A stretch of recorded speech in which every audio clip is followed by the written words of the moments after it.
My name is Patricia MacDonald, and I'm your Master of Ceremonies for the evening. It's my pleasure and honor to introduce the graduation class to you. You'll have to bear with me a little, because I've gotten to know some of these students pretty well. And as April kept telling me all day today, don't cry tonight, miss, don't cry. So I'm going to try. And the other thing is, you'll have to bear with me because we have a tendency to brag a little bit because we're awfully proud of these students. And I think you all should know about the accomplishments that they've achieved and the goals that they have set for themselves. I think that's pretty important. So don't get too bored with us because I think most of us are pretty keen on hearing about this. This is a very special class for a number of reasons, and I'm sure that through the evening you'll notice some differences. They've changed their format a little bit from the traditional graduation. And if you've attended graduations before, you're bound to see some major changes. And as the evening progresses, I'll fill you in on some of the details, and I'm sure you'll enjoy it as much as they have enjoyed planning it for you. Now, enough of this. Let's get on to the reason that we're here. Let's meet the graduates of 1996. Stephanie B. Stephanie received some really good news lately. Not only has she been accepted at Memorial, but has been offered the M. Morgan Scholarship valued at $2,000. Congratulations, Stephanie.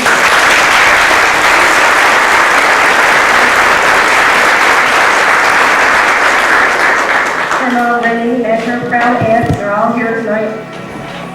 Besides keeping up really good marks, Stephanie's been on the Grad fundraising committee, played in the band, made an awful lot of trips to St. John's. I assume to check out the campus, or maybe it was checking out Steve, we're not sure. As a Sparks leader, Stephanie got a nickname, Sunshine.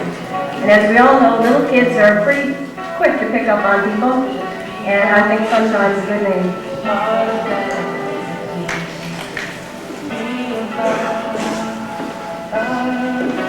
Edmund Wells.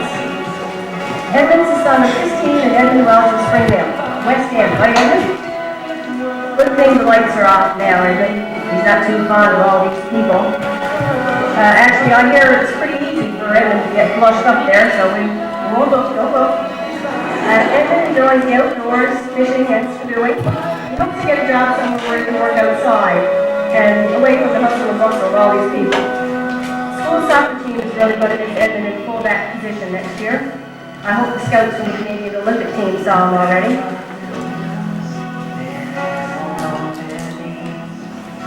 Kathy Adams. Since February 7, 1978, when Alvin and Shirley Adams became proud parents of Kathy, there's not been a quiet moment since. I don't know if she began talking instantly or if she's developed the skill, but I do know she has talking capacity. She never stops, does she, Mr. Ballard? In class the other day, we were discussing the order of flies, and I made a statement, and Kathy's bursting to speak. I said, okay, Kathy, what is it? And she repeated word for word exactly what I said. And I'm not sure if it was complimentary to me or if she just had to talk. We don't know. Kathy's really busy at school and in the band. Looking forward to the band trip next week, I'm sure. And off to Dalhousie next year. Jamie Taylor. At school, James played volleyball and enjoys skiing, riding on ATVs, camping.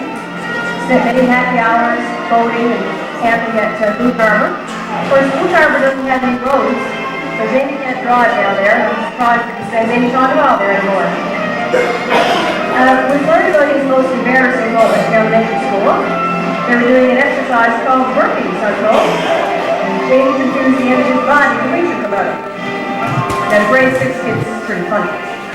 All humor aside, I'm sure Jamie's parents, Ford and Lillian Taylor, are quite proud of their son's accomplishments to date. Sue Ann Newman. Sue Ann has served on the Grad class executive, as well as playing soccer, running cross country, cheerleading, playing the band, coaching junior boys basketball. She played ringette, which has taken her across the country. She's been nominated as Springdale's Athlete of the Year this year, and all this and maintains top marks too. She's hoping to study physiotherapy and starts that journey in September at Memorial. Sounds sounds like a real good student, doesn't she? Well, you know what she and Stephanie did when they were in grade 7? Skipped the class. Imagine. And for a grade 7 student, that's a pretty big deal. Her parents, Sandra and Ray, spent many years driving Sue Ann around, finally got her license. Of course, they don't get to drive anywhere anymore. Sue Ann always has a car. Richard Saunders. Rich is the son of Sandra and Clayton Saunders of Springdale. You may recognize his face, but not his name. This is not Richard. It's Boo. I've been wondering where this nickname comes from. Did he play peekaboo as a child? Did he scare easy when someone said boo? I don't know, but I do know it stuck. He plays soccer and his other school activities, walking Pam to class and accompanying her around the building. I heard a wonderful compliment about Boo this week. I was told that Boo never gets mad or loses his temper, and that's sure a really nice way to be known. Next year, Boo would like to maybe drive a tractor trailer, and perhaps later pursue studies as a computer technician.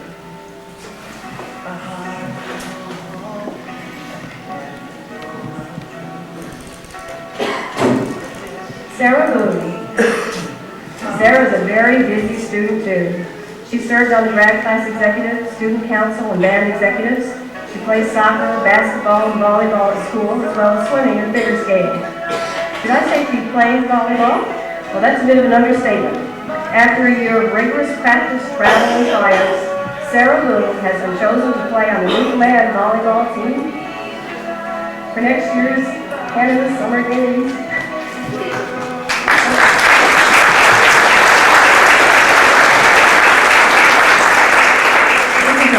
Accomplishment, and we're all going to watch TV next summer so we can see if we can find her.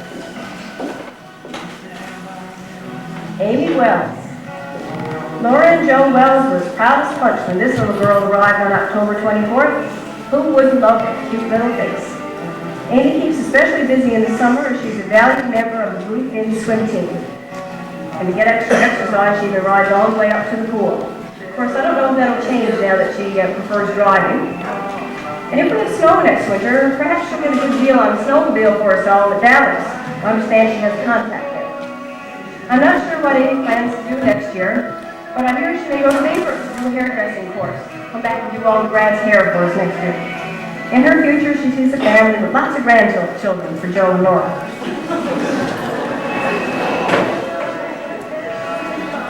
Luke Sheppard. Here's the president of this year's Grad class. He's also the squadron commander of the 837 Northeast Squadron, plays in all the bands at school and cadet band as well, plays volleyball, serious hockey, and runs cross country. He's taken part in public speaking through Lions and cadets, and this year went to a provincial level speak-off. I guess you could say he's a good talker, and a smooth talker too. I think this may have been a contributing factor to an accident he had in grade 6 when he had a pen in his mouth and talked at the same time. Got ink all over everything. Kids thought it was hilarious. Next year, Luke's off to Ottawa to attend Carleton University to study international business with a $500 scholarship, and we're all really proud, and I'm sure Gloria and Bernard are really going to miss him next year.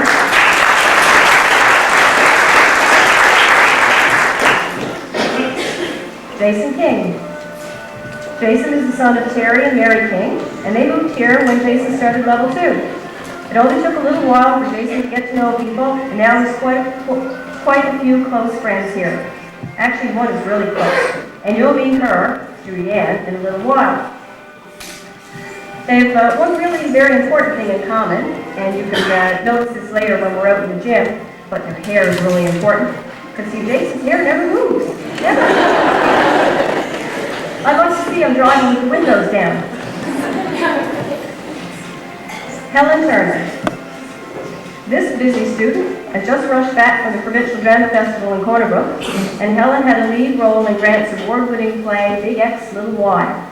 Besides drama, Helen plays in the band here at school and in cadets. She's Grad class treasurer and on the student council. She plays the piano, is a Brownie leader, enjoys skiing and hiking and canoeing, and on and on. Next year, she's off to Memorial to begin a career in physiotherapy. And she won't need much paper either. I'd say 1 degree per exercise book. Teeny weeny little writer.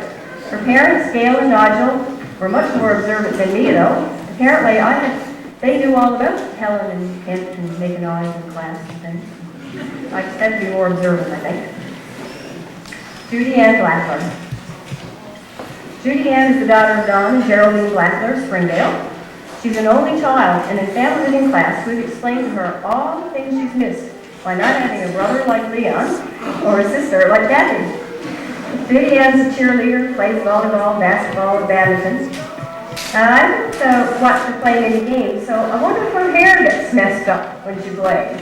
Looks really nice tonight too, Judy Ann. Another thing about Judy, smile at Judy Ann. See, she gives me that look. She does it all the time. You couldn't see it. You couldn't see it. Ken Baker. This is the guy that's getting Helen's attention in my lit class. It's not affecting their work or others in the class, so I suppose I shouldn't interfere with both. Ken's provided a valuable service to our school, being our light and sound technician in the lecture theater, and we're really going to miss that next year, Ken. Ken enjoys playing floor hockey and scuba diving. Next year he's off to Dalhousie, and you know what? He got a $500 scholarship too.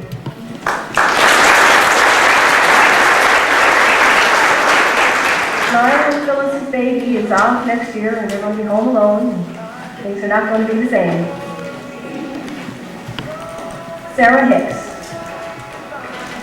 Sarah is the daughter of Roman and Frank Hicks of Springdale. And next year, Sarah will go to Academy Canada to study business communications.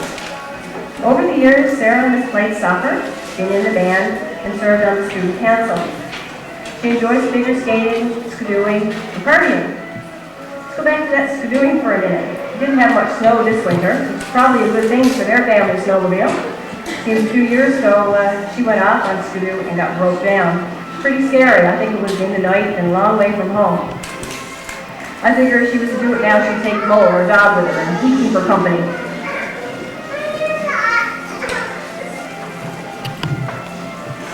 Kenneth Mercer. Here is our biggest graduate, yet one of our youngest. When I asked around about Kenneth, there were a few comments made every time.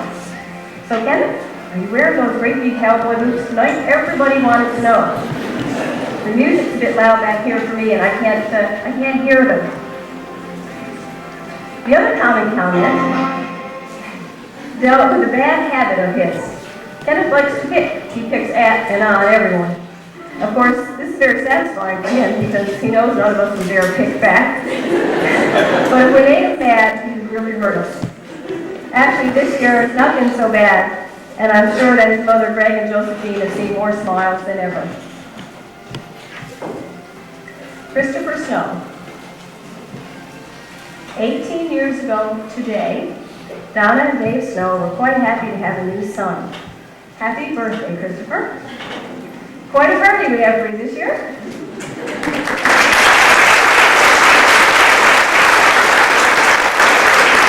Chris has played in all the school bands and worked on the newspaper, enjoying photography, hunting, biking, and particularly working with the air cadets.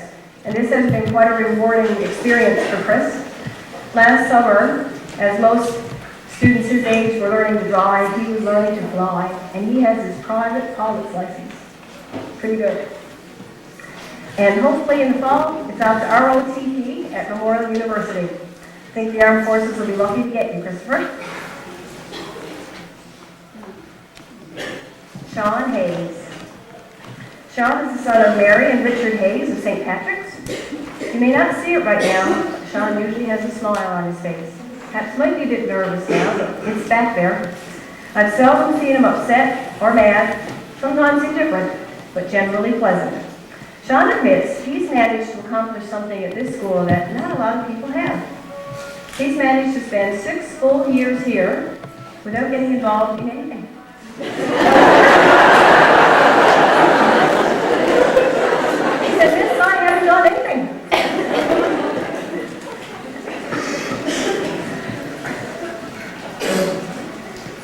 Shelley Churchill. First, we have to clear up a little mistake. Shelley's name is spelled wrong in a program. It's supposed to be Shellly. Okay, got that fixed? Okay. We don't want to get her mad. Because that cute, quiet little girl can get mad. let me tell you. And we don't want her to get mad tonight, so we're really sorry, Shelley. Next year, she's off to Academy Canada in Grand Falls to do legal studies, and I'm sure she'll do really well at that. And we got to have a closer look at her bang tonight, because the girls told me that that's really not a bang, it sprouts a baby hair. That's all on. Winston and Willowdean are sure going to miss their baby next year when she goes away. John Sheppard. John is the son of Loretta and Lloyd Sheppard from Sheppardville. And John doesn't make much noise, but I've learned quite a bit about John this year. His girlfriend Tracy is in my language class, which usually meets in the library. What's this got to do with John, right? Well, John didn't have a class during that time. He was free. So he used to come to the library with Tracy. So I wasn't sure about it at first, but I thought, well, why not? We'll see what happens. And as it turns out, he helped her considerably with her work. And as the year goes on, I said, John, you know, perhaps you should have signed up for my course. Yes, miss, I think I should have.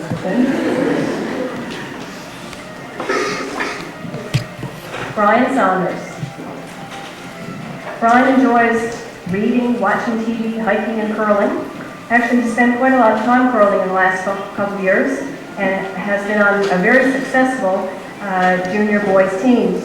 And you'd think with so much experience that he wouldn't have trouble with some minor technical things with the game. And those of you who curl know that burning a stone is pretty serious. Well, Brian burned one once with his nose. Anyway, Brian's really conscientious, and next year he's going to Dalhousie, where he's received a $1,000 scholarship.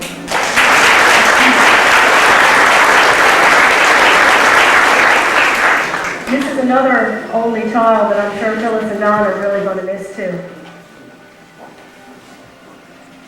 Jamie Power.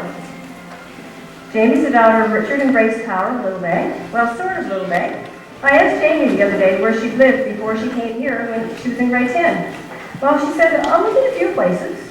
I've been in the Yukon, British Columbia, Alberta, Ethiopia, and here. To her, it's just no big deal. Just moved a lot, miss, she said. I'd say she's had some wonderful experiences, though. Here at school, she's played the senior band, been on the student council, and helped us with our fundraising project delivering phone books. Next year, she'd like to go to BC, and perhaps look for some work, maybe even move around a little.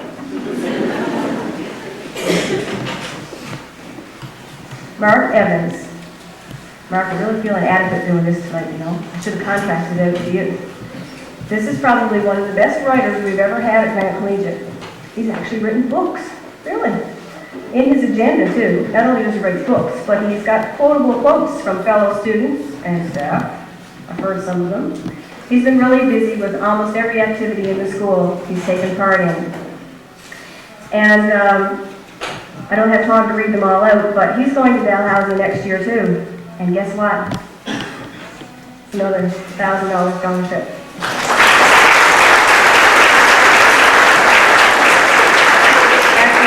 Actually, it's $2,000. Dulcie and Flynn would have set me right on that one. Congratulations. Jamie Windsor.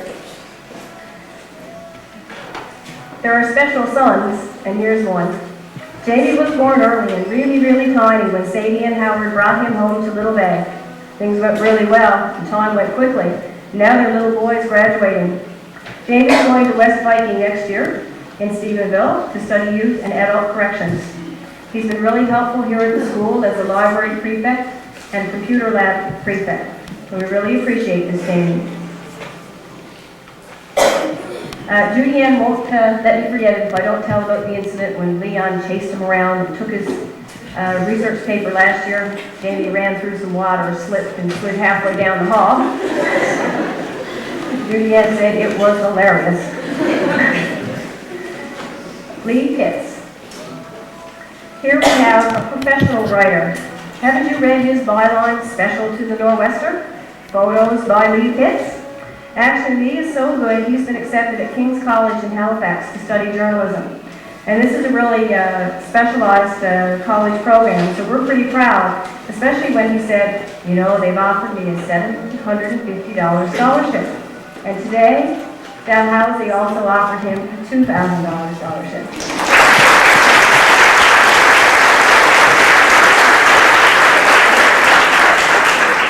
Mark's got his mind made up about which one he'll go to, and parents Joan and Everett must be as pleased as can be. Congratulations. Leon Blackler. Leon is the son of Violet and Roy Blackler of Springdale. He's the other boy in our family living class. Jamie Windsor is the other one. He does have a sister and a cousin, Vanessa, whom he dearly loves to tease. Actually, Leon loves to tease everyone, but he has especially a lot of fun with Vanessa. And she even has the scars to show when the teasing went to rock throwing. I've noticed, though, that Leon's quite a ladies' man, and it even started in kindergarten when he pushed Robin out of the big red chute. Next year, he's off to Slave Lake to look for work, and I'm really going to miss Leon, because he's really become a good friend of mine this year. Monica Rideout. Here's another busy student. Monica works exceptionally hard at her schoolwork, plays in the band, is a participant leader in Pathfinders and Rangers, plays piano, swims, holds the bronze level of the Duke of Edinburgh, and working on the silver. And that's a lot for one person. And she loves to travel. We got all kinds of travel stories. But they told me that we had to tell you about when she was in Ottawa at the Terry Fox Centre over Easter. And she was at the National Museum. And they have some really important things, and you're not allowed to touch them. And she kept putting out and touching it, and the alarm would go off. They turned it off, and she put out her hand again, and the alarm would go off. I'm sure that Burley and Gerald would have been totally embarrassed to know what she was doing with things like this in Ottawa. Vanessa Blackler. Here's the girl Leon loves to pick on, but believe me, she can pick up for herself. No one walks on, pushes around, or takes advantage of this girl. Actually, Vanessa holds the honor of having the quote of the year, I think, and it'll take you too long to explain it all, but it kicked off our Battle of the Sexes week. And Vanessa, our student council president, was giving a cheer. We had boys on one side of the theater, girls on the other. And the boys had a two-syllable thing to say. And Vanessa pointed them, and they wouldn't say it. And we'd say, girls would say, A, and the boys would be quiet. So Vanessa, Blackler says, give us the two-syllable one. The boys can't string two syllables together. It kicked off the week, and it was a battle for the whole time. Roxana Oxford. Roxana is the daughter of Feeney and Woodrow Oxford of Springdale. She's been a devoted air cadet for many years, and one day hopes to pursue a career in the armed forces. Roxana's been really active with the grad class activities this year, helping out as much as she could. And I think everybody realizes that events like this don't come together without everybody's help. It's not just an executive or a decorating committee, but everybody. Also, she's been a library prefect for many years, which is appreciated by the staff and students alike.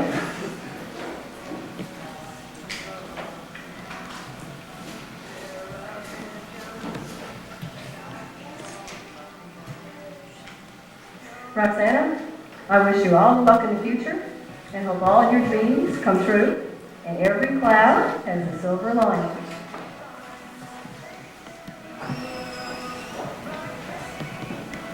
Vanessa Butt. Here's our student council president. And let me tell you, she's taken this position very seriously this year and done a fantastic job. I suppose really our cheerleader and peacekeeper at the school.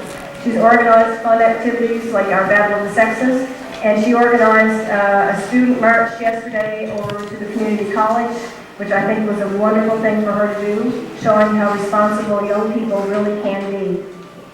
Next year she's off to Academy Canada and hopes one day to be an RCMP officer. And as her parents, Linda and Gard, know that if Vanessa says she's going to do it, she's going to do it. Nothing will stand in her way. Nicole Wiseman. Nicole is the daughter of Mavis and George Wiseman of Springdale. She's played volleyball and softball and been a cheerleader. We have quite a few cheerleaders in this class today. Perhaps they can do some cheers for us later at the Safe Grad. Nicole loves math and computer courses, so her ideals at this school would be those cooks in the math department. And I was thinking about this yesterday. You know that they're all male teachers in math? Hendricks, Snow, Jackson, House, and Amos? Right? She's got a big choice there. It's a good thing English is not your favorite. You'd only have Mr. Foster to choose from.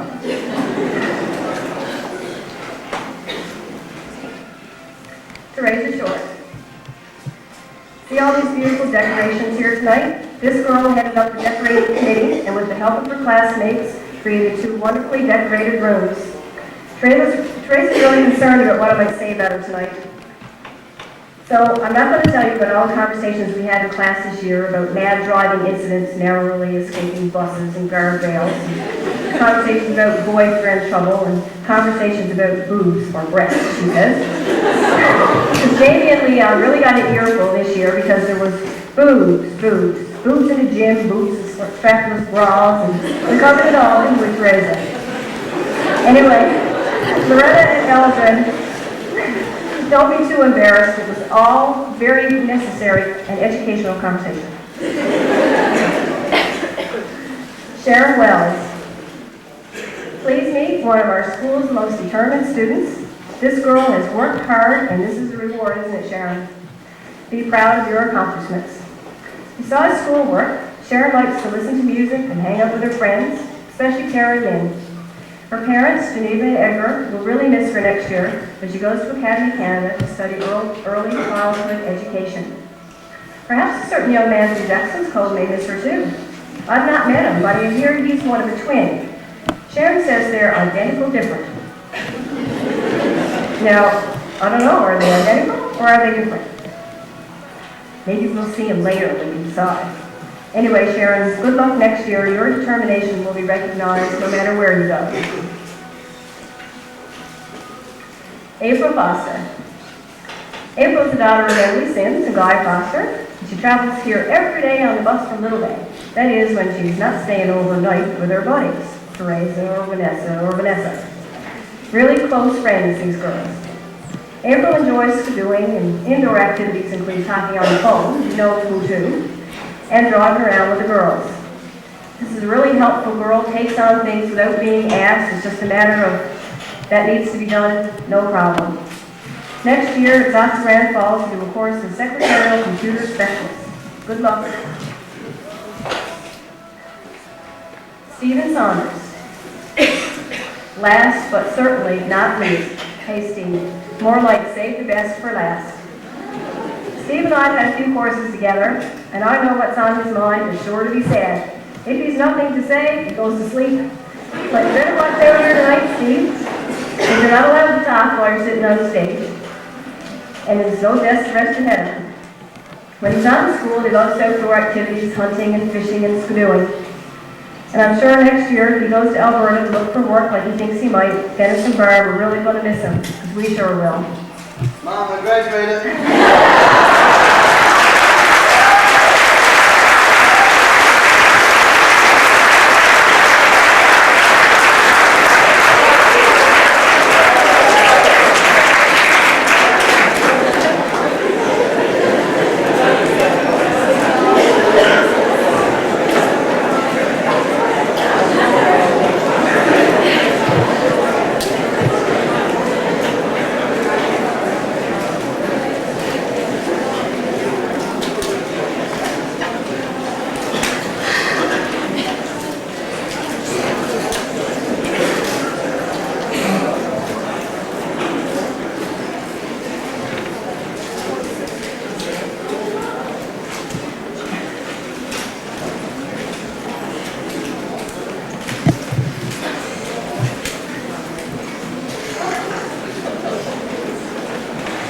Like the Olympics or something, isn't it? Okay. We're not going to hurry. Well, ladies and gentlemen, here you have Grad Collegiate's class of 96.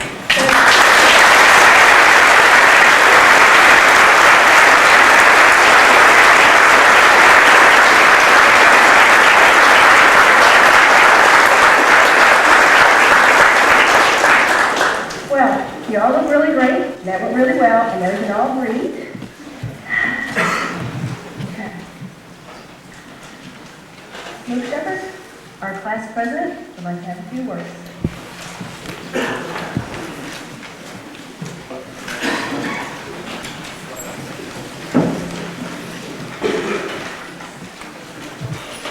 Clergy, Judge Fowler, distinguished guests, parents, teachers, and especially fellow graduates. Welcome to the 31st Grad Collegiate High School graduation. The night has finally arrived. With much anticipation over the last 13 years, there are many times when we thought that sitting here on this stage was beyond our grasp. But here we are. At the beginning of the year, for the first time, we all joined together to work as a team to make this night a success. Starting with a small donation from last year's grad class, we held fundraisers, or anything to make it fun, to reach our monetary goal by selling hot dogs on rainy days and checking coats at Review 95, to our most successful fundraiser, the roast beef dinner just before Christmas. We reached and surpassed this goal in no amount of time. Like any group with a variety of people, we've all had our problems throughout the year, but have succeeded in putting our differences aside and managed to have a graduation ceremony here at Grad Collegiate instead of Fanny Rock. On behalf of the graduates of 1996, I welcome you to our graduation, and I hope you will enjoy the evening. Thank you.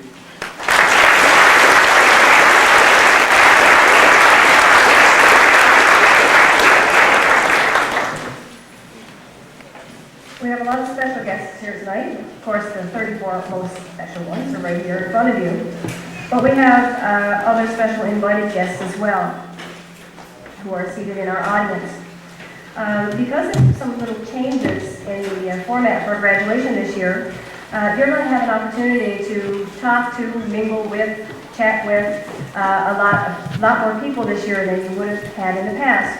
So I think it's important that I introduce our special invited guests and ask them to stand so you can see what they look like, because if you want to speak to them later, you'll have an opportunity. And I'm going to start with our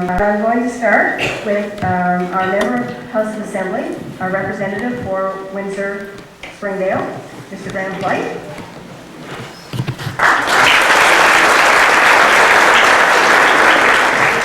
The Mayor of Springdale, Mr. Don Butt.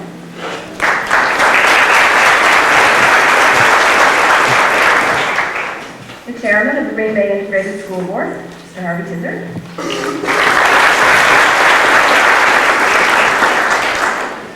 Members of the clergy, Reverend George Gard of Grace United Church. And Majors Woodrow and Maxine Boyde of the Salvation Army Springdale Corps. And the Chair of Grad Collegiate's newly formed School Council, Mrs. Beverly Wells.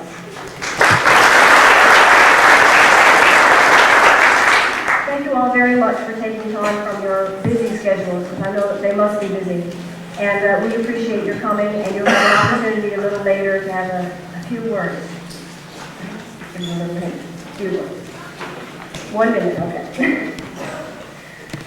As I mentioned earlier, this year's grad ceremony is a little different from previous grads. And you'll appreciate that it's not easy to change what we call traditions. The word tradition implies it's the way it's always been done. But I think we should commend this class for thinking about what they want and not taking anything for granted. No assumptions here, right guys? Do what you want to do. So after much discussion, they decided not to have the customary dinner, but to offer you hot and cold hors d'oeuvres, and sandwiches and cookies, and look, there's cookies too, and tea and coffee and punch and soft drinks and things in the school gym. And this will give all of us an opportunity to socialize with everyone, not just those who happen to be seated at our table if we were having dinner. So not only can you chat though, but on the back wall of the gym, there are some wonderful things for you to look at. Each student has done a collage with pictures from their childhood that I'm sure you're all going to enjoy looking at. I think there's also a video running. It's not running. There's no video. Okay. So there's collages to look at, and people to talk to, and food to nibble on. Now, I'm sure you're going to enjoy these arrangements, and I think you'll have to appreciate that it's not easy to change things from the way they've always been. And this goes to show what initiative these students really do have. Now, because we're going to nibble when we get to the gym, I'd like for Reverend Gard to come, please, and do the invocation here.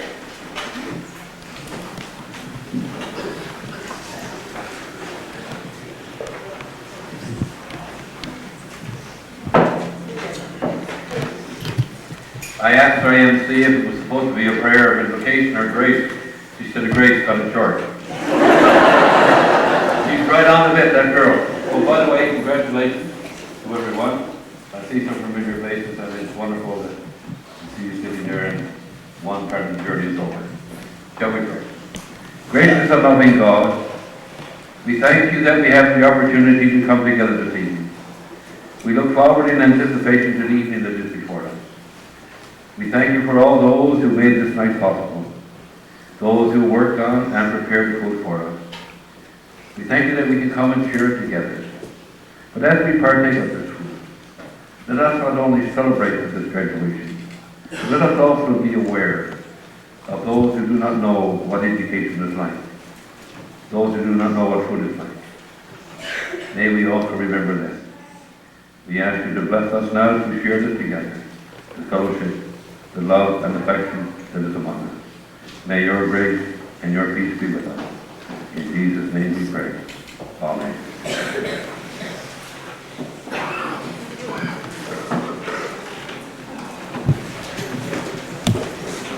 Thank you. I've just been reminded that I think on this very special, important, invited guest. And Your Honor, Judge Fowler, I'm sorry.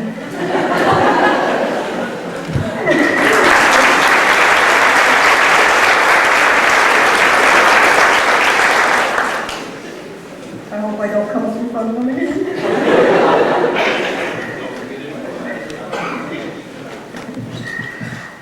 Well, it's at this part of the evening that I want to thank members of the general public for coming along tonight and sharing in this part of the ceremony. It's always really encouraging to see so many people who have an interest in our students and want to take part in their activities. I would appreciate it if you'd remain seated now until our special guests have been escorted into the gym. And then when they're gone, you guys can make your way home. So thanks very much for coming. Send them all home. Yep. Yep. We don't have enough food for everybody. That would be nice, but I'm sorry. They can only raise so much money. Are our ushers ready? Okay. The ushers will take separate groups to the gym, and I've been asked to tell you a few things. On the gym floor, there's a green line around the edge, and that marks the volleyball court. Well, after we've been there for a few minutes, we'd appreciate it if you'd stand outside the green line. Because when the students make their grand march into the gym, they want to have some space to move around, and they're going to be inside the green line. They're going to make their way around the gym, so we can all get some more pictures and see them really well. And they're going to make their way and stand.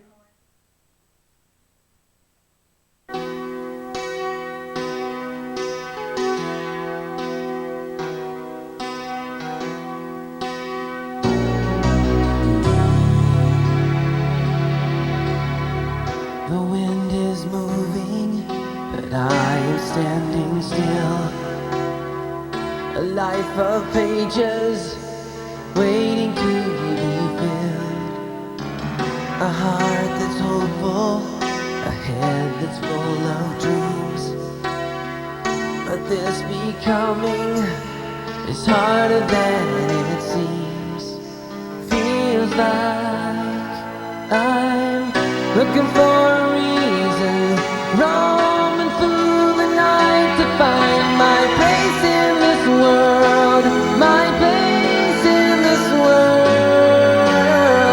Not a lot to lean on, I need your light to help me find my place in this world, my place in this world.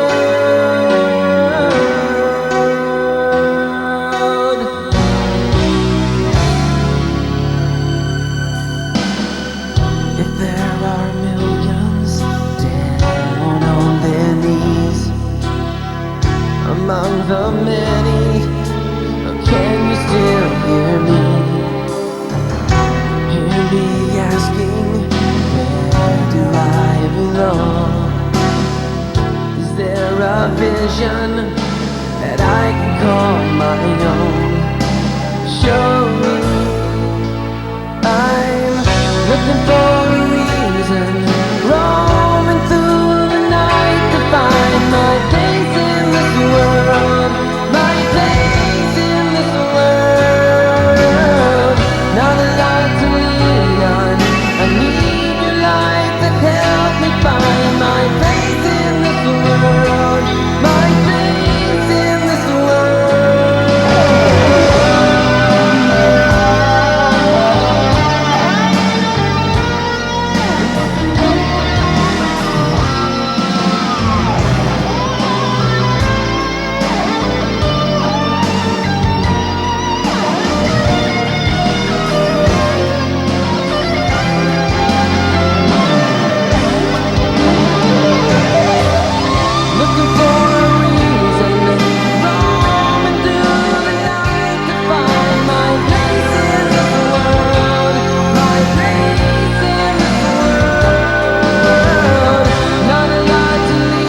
Welcome back. I have a few personal messages.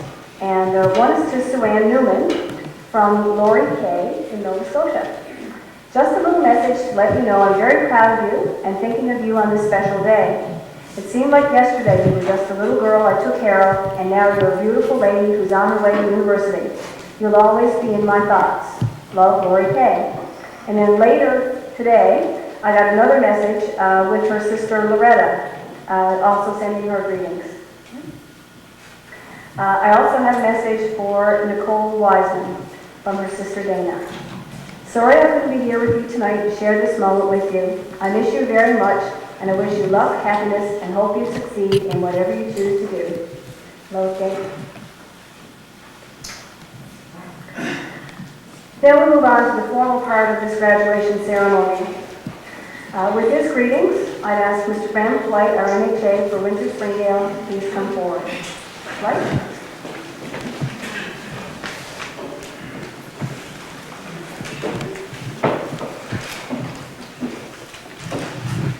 Thank you, Madam Chairperson, Mayor Buck, members of the graduating class, Reverend clergy, teachers, staff of the Grad Collegiate, ladies and gentlemen. I was a little late arriving, and some of you would have noticed, of course, we were a little late, and when I came in, every seat was full. Now, you can appreciate, I have attended a lot of graduations over the years that I've been a member of the legislature. And when I looked, I said, my Lord, there must be an alpha graduating class.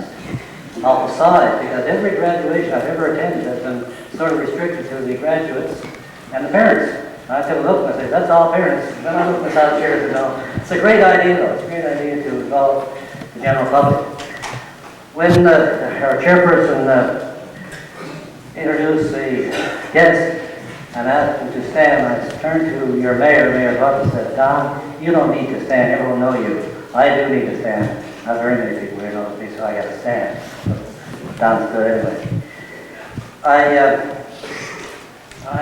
can't go on without referring to the last young man who said, Mom, I graduated.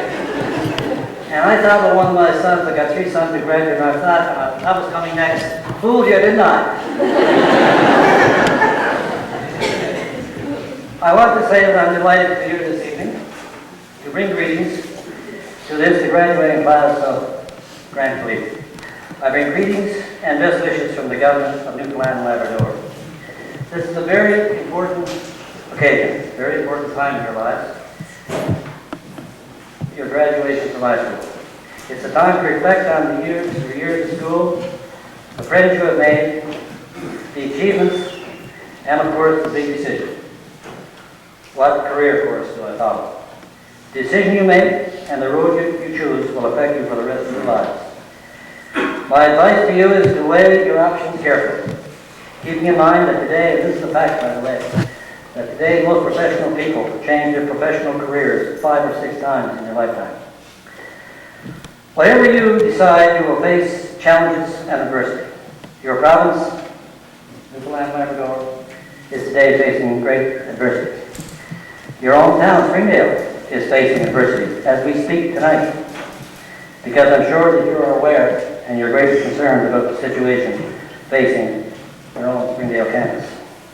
We live in uncertain and changing times, but I'm certain that the education that you've received at Grad have given you the skills and the values you need to cope with and succeed in whatever you do in the future. But enough of that tonight. Tonight is a night for you to celebrate, to take pride and to relish your achievements, your accomplishments, to enjoy the sense of fulfillment and self-gratification that comes with what you've accomplished.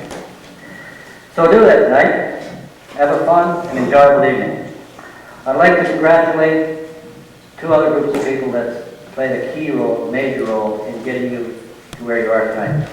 That's your parents, obviously, and the principal and the teaching staff in particular of Grad. Collegiate. And now I want to thank you for giving me the opportunity to share this evening with you. Thank you very much.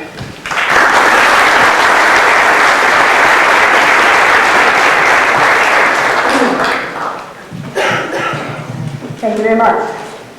Sarah, please bring greetings on behalf of the town of Springdale.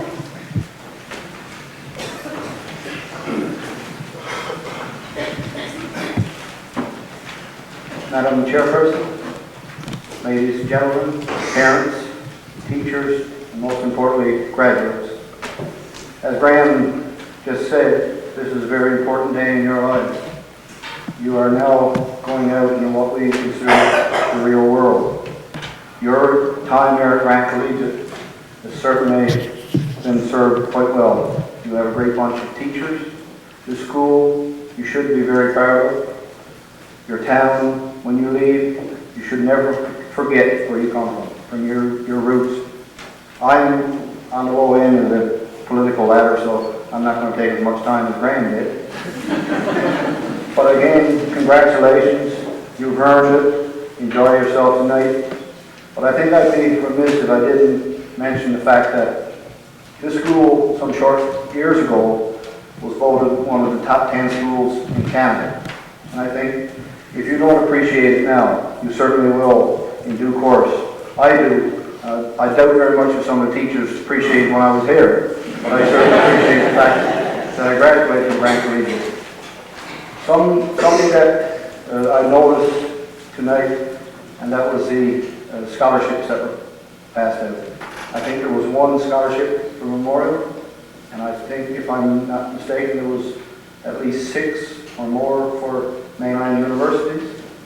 I think this is a lesson in itself. We're losing our most valuable commodity in Newfoundland, our students, our young people, our future leaders. So I think we have, I've got grave concerns, and I'm sure everybody here, about where we're heading in terms of education in this province. So I think wherever you go, make sure you stand up for what you believe. I think whether it be municipal, federal, or provincial, you make sure that those people are working for you. I think we need at least to do that. Thank you very much. Congratulations, and I enjoy being here with you.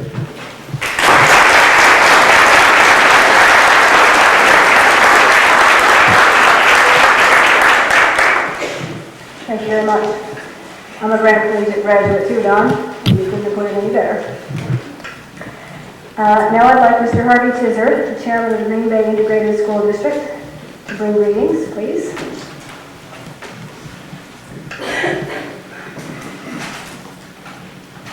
Thank you. Well, I'm on a much more lower level than Graham and Don, so only much shorter. Ladies and gentlemen, invited guests, parents, and last but not least, graduates. First of all, I thank you for the invitation for me to attend your celebration this evening. And at this time, I wanted to just apologize on behalf of Dr. Miles. He's unable to attend this evening due to the fact that there's 2 other graduations on, and he's attending the one in Belmont Academy. On behalf of the board and staff, I congratulate each and every one of you on your graduation and wish you much success in the future. Also at this time, the board chairman, I commend you for choosing to have a safe grad again this year. I also want to publicly thank Springdale Lioness Club for sponsoring the Safe Grad program again this year.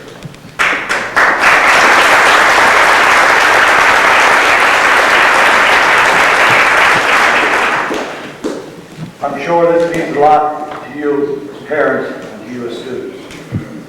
Graduates, I trust you'll have an enjoyable, safe evening. Thank you and God bless.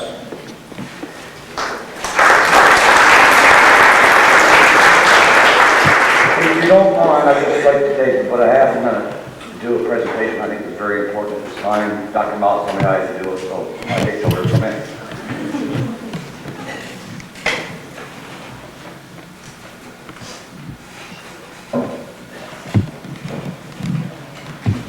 This year, we have a gentleman that's retiring from this school.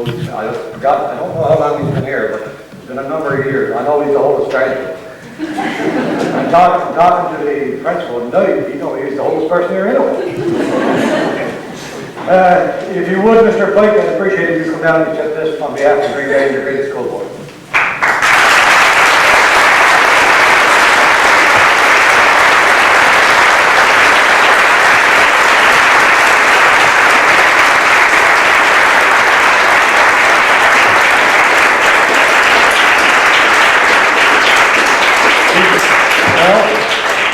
they're very lucky to get that. Because next year whoever's graduating, they won't get one due to cutbacks.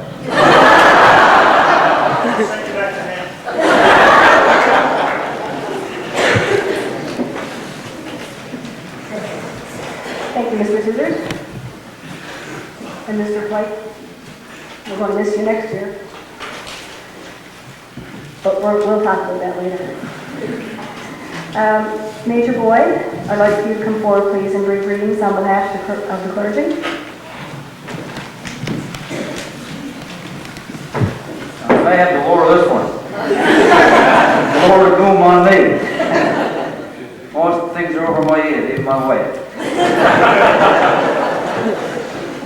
Thank you for the invitation to share with you and Chairman and Mayor Butt and all the other visiting comrades and teachers and staff, and particularly the students.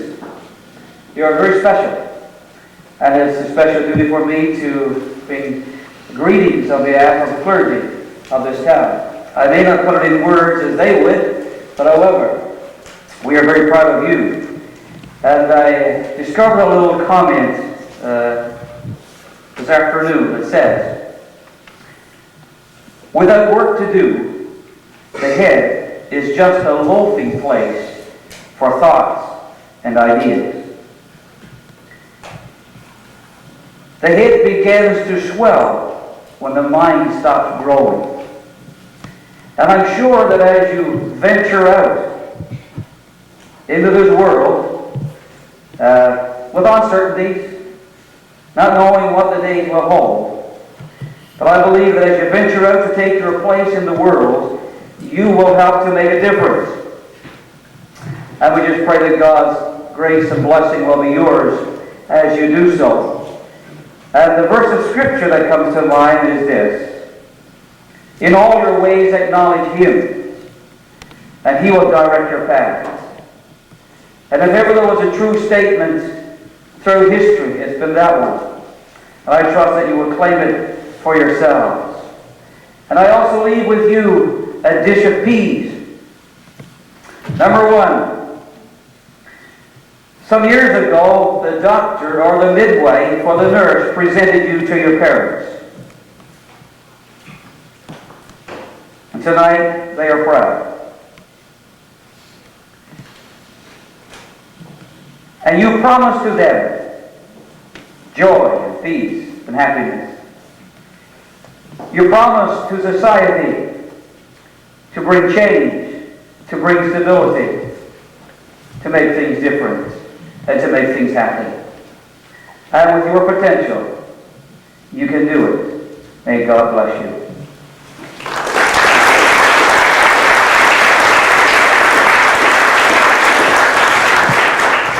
Thank you very much.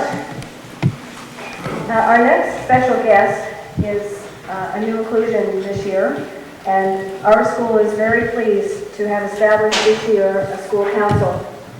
And we are especially pleased that Mrs. Beverly Wells is its chair. I'd like for you to bring greetings, please, Mrs. Wells.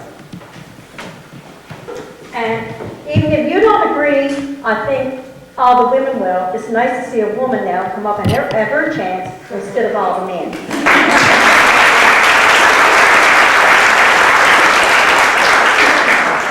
For those people who know me, you know I'm a very shy person. I really don't like to talk. Reverend Gard will vouch for me. But in the meantime, I'd like to say a special thanks to the school council for inviting me here tonight on their behalf.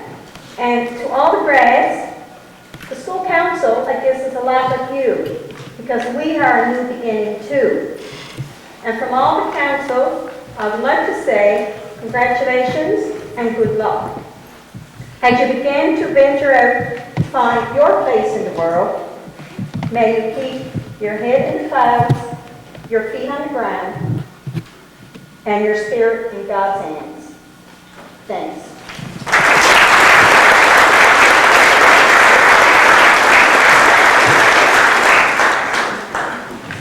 Thank you very much. Now it's the students' turn. Because we didn't have a formal sit-down dinner, we didn't have an occasion to have our traditional toasts and responses. So the students have decided they're going to do tributes instead. First tribute will be one to the parents. Definitely the second most important group here tonight. If it wasn't for the parents, we wouldn't have had the opportunity to spend so much good time with you. So Monica Rideout, Sarah Boone, you're going to come forward, please, and do your tribute. For nearly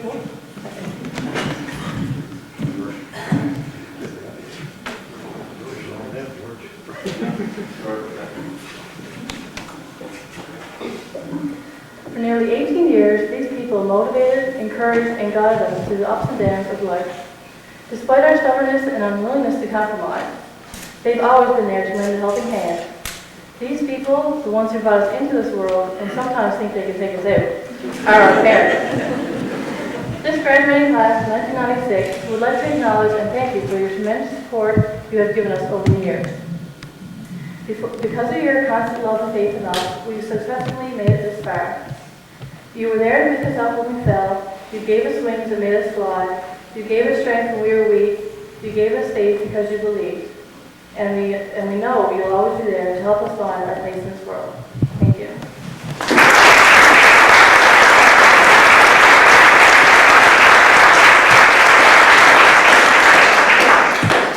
Thank you, Sarah.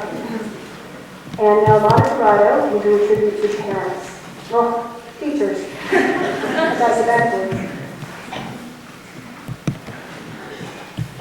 As once said, all you send into the lives of others will be sent back into your own. In the past 6 years, the students of Grad Collegiate the teachers of Grad Collegiate have certainly brought a lot of worthwhile things into our lives. Your encouragement, patience, help, understanding, and time have not gone unnoticed. And believe it or not, it has been a good investment. After all, look how great we turned out.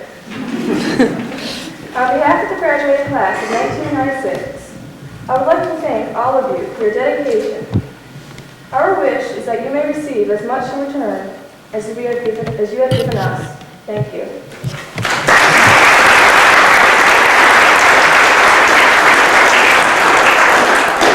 Thank you very much. You've already given us a lot. Mr. Amos, it's time for you to bring your remarks. It's not going to be easy to follow those two, but I'm sure you'll keep up.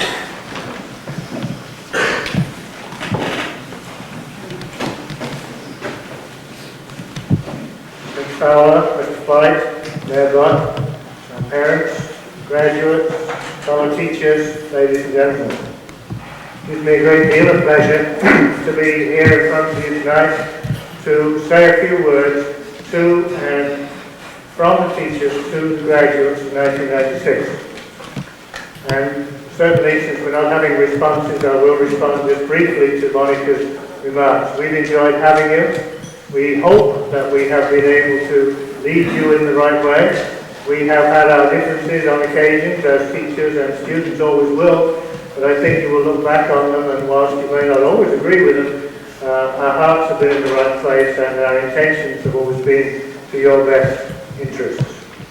I congratulate you on reaching this stage in your education and in your lives and in your preparation for these ceremonies. This lecture theatre, the gym, have been beautifully decorated. The idea of changing the format, I think, was a very good idea, and I've certainly enjoyed it. It gave me much more of a chance to wander about and chat to parents and chat to our guests and chat to some of the graduates, so I've really enjoyed it. And I congratulate you for having the courage to say this is the way we like it, and therefore this is the way it's going to be. Our graduates have a number of accomplishments to their credit already, besides graduating from high school, and you've heard about a number of them tonight. The number of scholarships, the number of activities that students are going into directly from here, the types of programs they're going into. This is not a group which is going to sit back and wait for life to come to them. They're a group who are going to go out and go after it. I was impressed during the introductions when we went through what students were planning on doing just next year. These are not students, as we are sometimes told in the press and in the media, who are wandering around lost and don't know where they're going to go or what they're going to do. There wasn't one student introduced who did not know where they're going to go and what they're going to do, at least in the short-term future. And I think that says a tremendous amount for the students. This is always a mixture of being a very happy day and a very sad day. It's a sad day because we've known these students for 6 years. We've watched them grow, not only physically, but intellectually as well.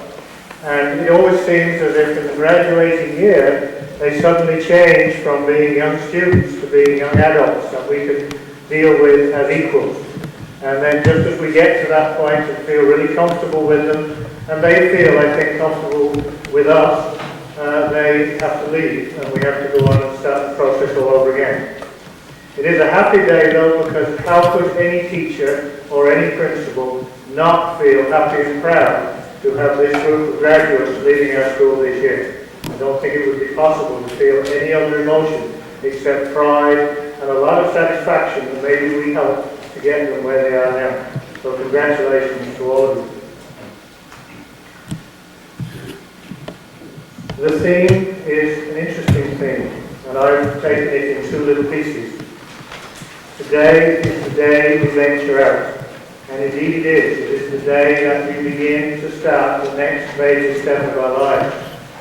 And Mayor Boss has mentioned part of my annual plea already, but I will say it again regardless because I think it's important. You are going to leave here, you're going to leave Springdale, many of you apparently leaving Newfoundland and go on and make your lives. But I would ask you to remember your roots, remember where you come from, whether that be Springdale or Sheppardville, Little Bay or St. Patrick's, Selfbrook, wherever. Remember where you come from. It is important. Don't turn your back on it. Remember your families. You're going to leave them, many of you, and go long distances, but you will always have families to come back to in Springdale or in your home community.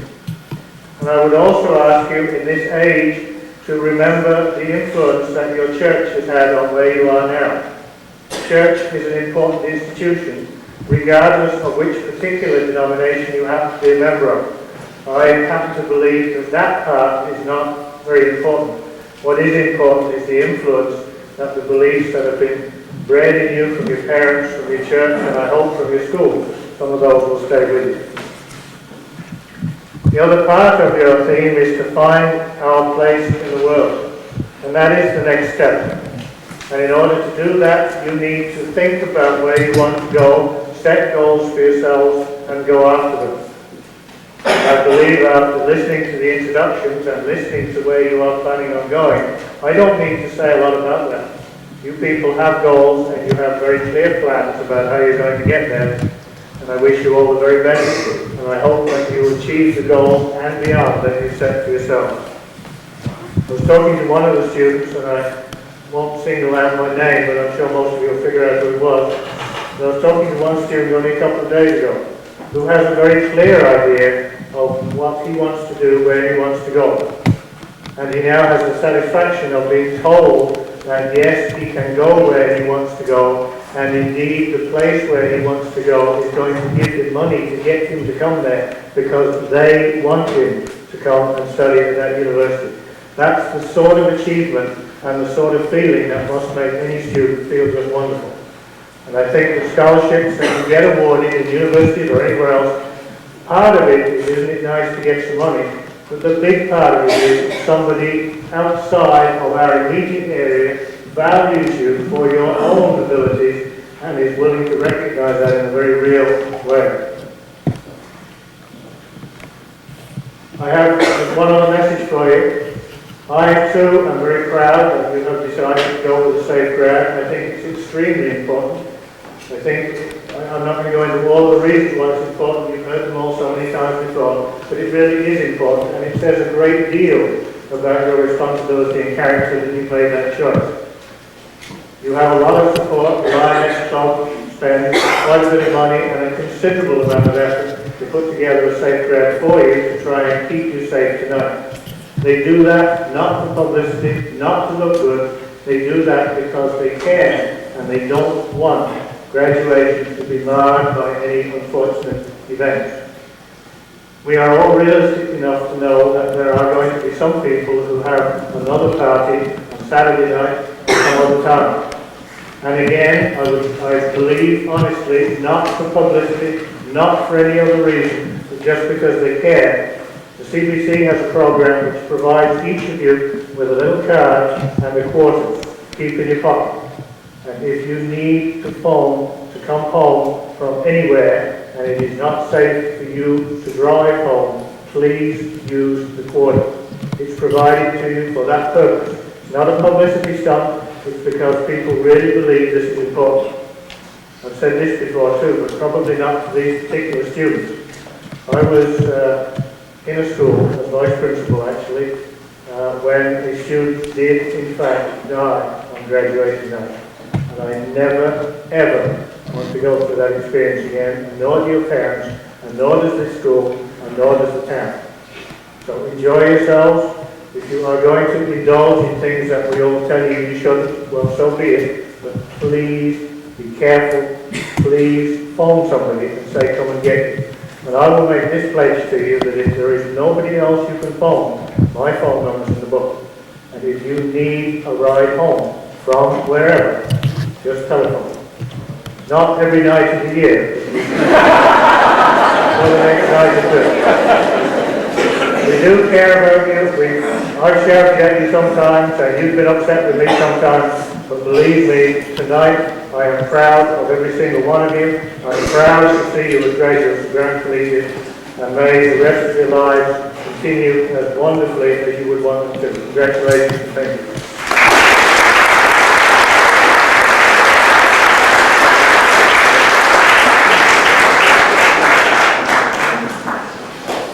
Thank you very much. Earlier today in one of my classes, a student asked me if I was going to cry tonight. Apparently they've heard stories that crying at graduations is a regular occurrence to me. Well, so far I've managed to be good, don't you think? Well, I think that might be as far as it goes, because Vanessa Blackler and Vanessa Boyde are going to do a duet, and they're going to sing Friends. Lord, tissues ready?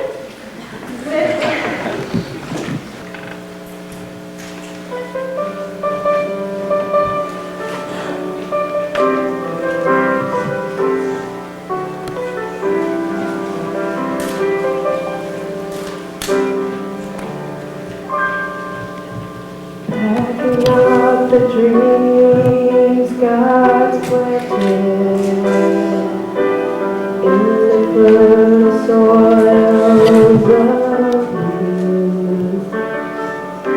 I can't believe the hope He's granted through the chapter in our lives is through. But we'll keep you close as always. It won't even seem gone, because our hearts embrace always. We'll keep the love that keeps us strong.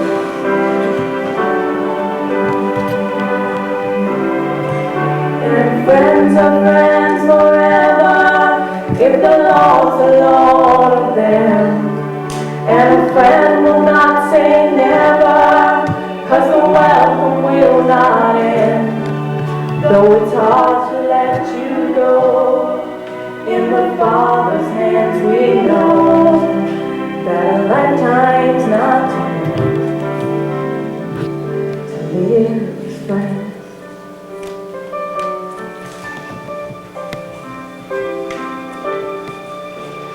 With the faith and love He's given,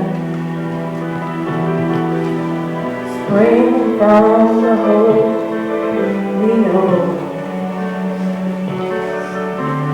we will praise the joy you're living. Is the strength that now you show. But we'll keep you close as always. wings. It won't even seem you gone, because our hearts in big and small ways keep the love that keeps us strong.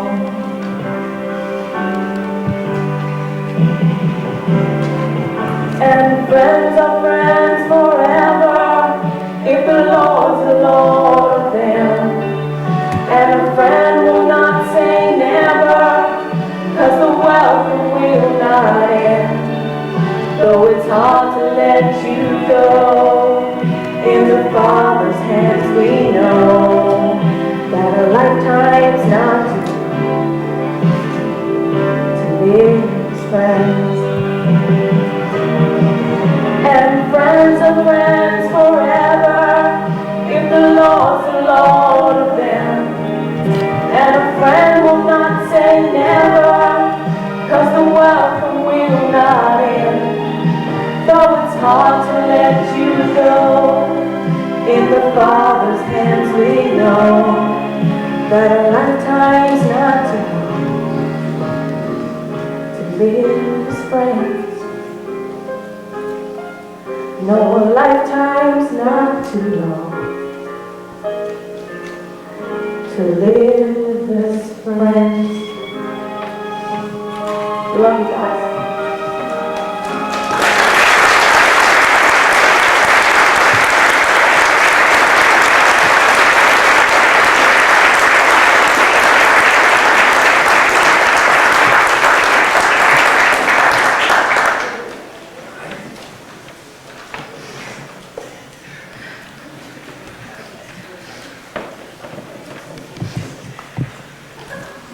That was nice. Thank you very much. You can pick a better song out of it. Well, I think this would be a good time to change the pace a little bit. And I'm going to ask Lady Pitts to please come and introduce our guest speaker. About 3 years ago, a man visited our school and gave an inspirational speech which made a lasting impression. That man was Judge Robert Fowler. Judge Fowler was born in Springdale and now resides in Grand Falls, Windsor with his wife Rosemary and his son Jonathan. He has 3 more children attending Collegiate University in Nova Scotia. He attended elementary school and high school in Brigus, Conception Bay, and continued his studies at MUN, where he received a Bachelor of Arts degree and later a Master's degree in Education. He also attended the Dalhousie Law School in 1984, where he received a law degree. His employment included everything from a laborer with the Iron Ore Company of Canada to a high school teacher in Codwood Valley to his present position as a provincial court judge. He has served on many committees, including the Canadian Bar Association and the Newfoundland Provincial Court Judges Association. He is a very busy man, and we are honored to have him here tonight. Ladies and gentlemen, would you please welcome our guest speaker, Judge Robert Fowler.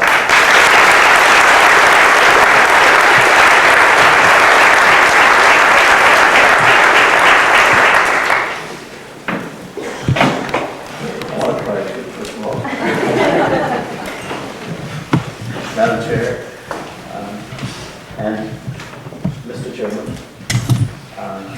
Your Worship, Reverend clergy, faculty, administration, parents, and of course graduates. That's a hard act to follow on. What do you do after that? That's a beautiful song. My goodness. And I sort of hate to change the pace in a way because I'm sort of a sook myself, when it comes to things like that. And I love these opportunities. Do you mind if I turn a little bit towards you? Because I really want to talk to you a little bit. I'm not trying to ignore the parents, but if you don't mind, I feel more comfortable talking to the stage. If you don't mind, you? Okay. And I'm going to watch this lady right here in a second, one of the beautiful singers, and when you really start to sweat, I'm going to stop. Okay. Okay, you go ahead. Okay. Now, I'm not going to tell you what not to do what to do or anything like that. You're just stepping off, you're like you're on a diving board. And the time has come to step off and test the water. And that's exactly what you're about to do. As when I was introduced, it was mentioned that I have 3 children at Acadia and 1 at home. And so I've gone through this. I've cried the tears, same as your parents have cried out here. And I've looked at my kids and their faces and their tears of joy and sorrow mixed at the same time with leaving their town and their friends and their parents. And I have a daughter who wants to come right home all the time. But they're up there and they're struggling. And as was said earlier as well, very eloquently, far better than I could say, the brain drain. This province is bleeding because we're losing people like you. I sat too and was amazed at how many of you are leaving for mainland towns. And good fortune to you, and be safe out there. You have to go where you can find a life, as you would say to me. Find a life. You have to do that. But we're going to be the worse off for it. But one of these days, not too far down the road, prosperity will hit this island of ours. And you'll all be back. You'll all be back. Because we're like homing pigeons as Newfoundlanders, We always find our way home. Now, what I want to talk to you about today, and I'm not going to keep you very long, but there are a couple of things that I want to say to you. And you can't imagine how honored I am to have been asked to come back here. Because when I was here about 3 or 4 years ago, you were just little kids. Now look at you. You're adults, you're men and women. And this was just an incredible honor to have been asked to come back here and do this. Today, I just clipped 2 things out of the newspaper. Just 2 things. And I brought them out because, I'm not going to read from them, but I just clipped them out. One has a little article on the front of it. Ringman's apology shows reform still battling extremist image. And if you just flip over the back of that newspaper, you find one of the world leaders, Yasser Arafat, on the back. And sort of topical in what I want to talk about. Then I picked out our own newspaper in Grand Falls, the Advertiser, and I found an article, a column by Michael Harris. Pretty good writer, Michael Harris. And what they're all talking about in here are issues, well, mostly racism. Now, when I came in the building tonight, I looked around, and during the break, I looked around the corridors, and I saw some signs and some things there that really interested me. When I came here tonight, and I thought about this ever since I was asked, and I thought, oh, should I prepare a big written speech and stand up here and do that? I've never done that before, and I don't intend to do that tonight. I'm not going to bore you, but I am going to tell you a couple of my thoughts about what's happening and what you've got to face as you head out. What I wanted to talk about, what I said that I would talk about, was an issue called tolerance. And I went out and looked at my bulletin board, and there were posters there. And you see those posters? Who's the writer? Who's the good writer here? You can win this. You can win a great contest by writing an essay on tolerance. If Charles Dickens were alive today, he would start off his tale of 2 cities, I would predict, like this. He'd say it was the best of times, it was the worst of times. It was a time of tolerance, it was a time of intolerance. And then he'd stop. Because that's what we're living in. We are living in such a dichotomy. We're living in such a strange time. It's an exciting time. It's a time of the internet. It's a time of instant communication. It's a time when the world is as big as this orange ball here on my microphone. The world is such a small place. There was a time when it was an enormous place. Now you can get anywhere in a couple of hours, any part of the earth like that. And yet, the intolerance that we have, and the intolerance that seems to be all of a sudden mushrooming all around this world, is incredibly scary. Now, you are Newfoundland students, and you know something? I feel better for the world that you're going out there, not staying here.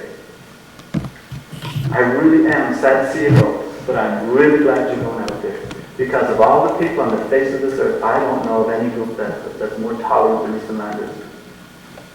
But you're vulnerable at the same time. You're vulnerable because you're young. Okay, let's show you're young. And so you're a little vulnerable. And when you go out there, you're going to meet the geekstras of the world. Who are going to try and take your brain and do something with it. And they're going to come at you from every angle that you can think of. They're going to tell you, for example, like this guy here. I mean, our politicians in the rooms, our politicians, I should say, both municipal and will much cringe when they see a Canadian leader, because this man is pretty high ranked as a Canadian politician. He says, you know what he says, this guy? He says, Rigma quit his party with Wednesday after suggesting gays and ethnics should be fired or moved to the back of the shop if they hurt business. Can you imagine?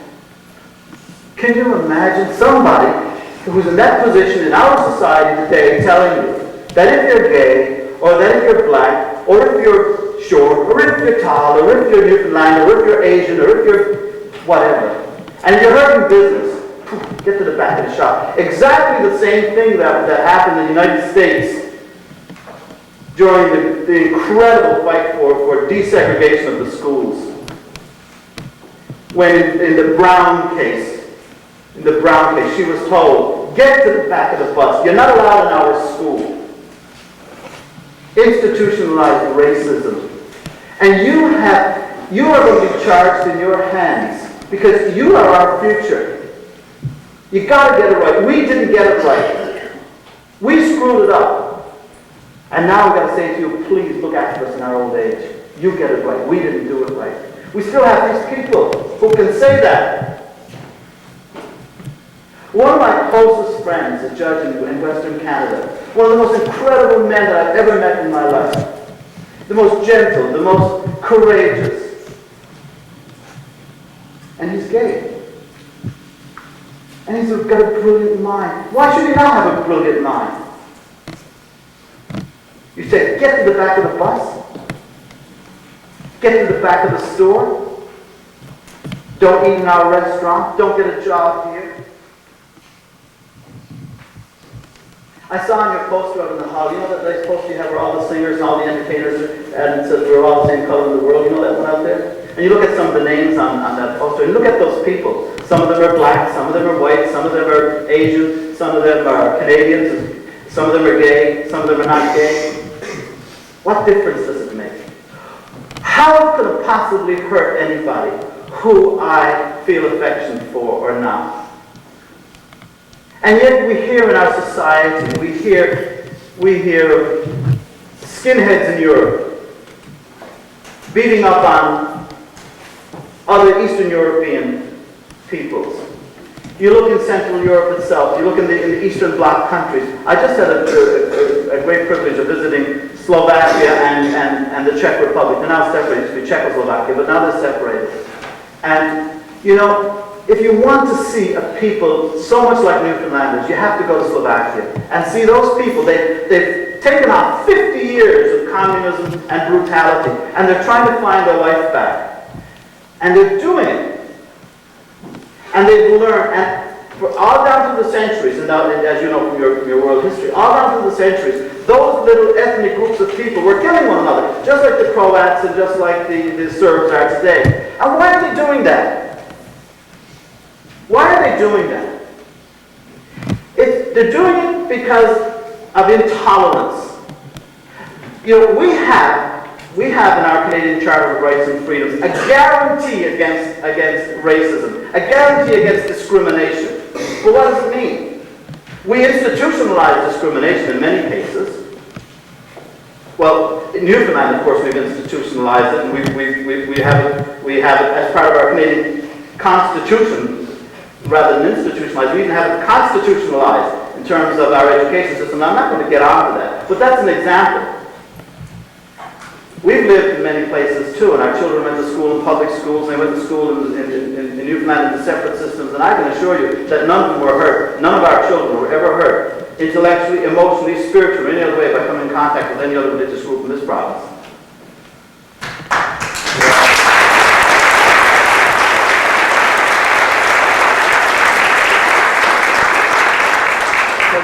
Story, we were living in Woody Point, and my son came home one day, and he's my oldest son now, Robin, and he's now at Acadia, and he said, came home, and my wife and I were there, and he said, Dad, what am I? Am I a Catholic or am I a Protestant? And I said, gee, why? And he said, well, all the kids in the school are all going down to the church. They have a special meeting down at the church, and if I'm a Protestant, I'm allowed to go, but if I'm a Catholic, I have to come home. And I said, you're Protestant. And he's fabulous. He went off, and my wife can verify that, and he went off with them on the picnic, whatever, because we were the only Catholic family in that town at that time.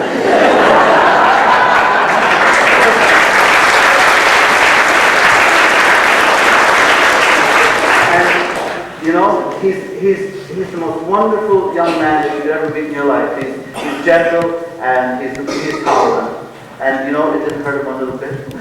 We hardly saw the mark.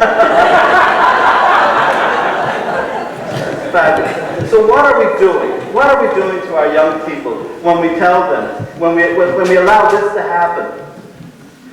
Every single one of us should write to our government and say, you can't have these kinds of people doing this. Or at least if they have the right to say what they want to say, but we have the right to say that it's wrong for them to do so.